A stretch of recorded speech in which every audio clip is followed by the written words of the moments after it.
Bana, ni moja kati ya mchezo wa kibabe sana, mchezo wa kukatana shoka, mchezo ambao umeweza kuwakutanisha vigogo wa timu mbili tofauti. Ni mechi ya ligi kuu soka Tanzania bara kati ya Azam FC dhidi ya TRA United. Ni moja kati ya mechi kali sana ambazo tulikuwa tunazishuhudia leo hii.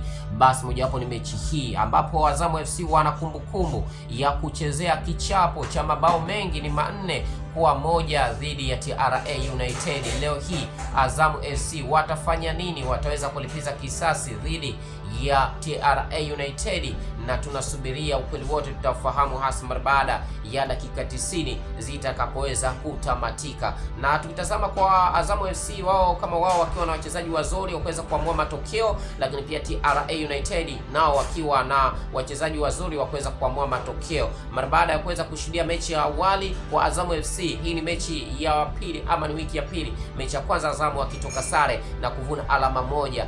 Je, Azam FC watafanya nini? Basi tunasubiria na ukweli wote tutaufahamu. Kikubwa endelea kwa nasi kwa mengi zaidi, na hii ni ligi kuu soka Tanzania bara NBC Premier Soccer League kwa msimu 26-27 kati ya Azam FC dhidi ya TRA United. Endelea kwa nasi kwa mengi zaidi, usahau subscribe, like, comment na kushare video, na hii ni Chuma Online TV.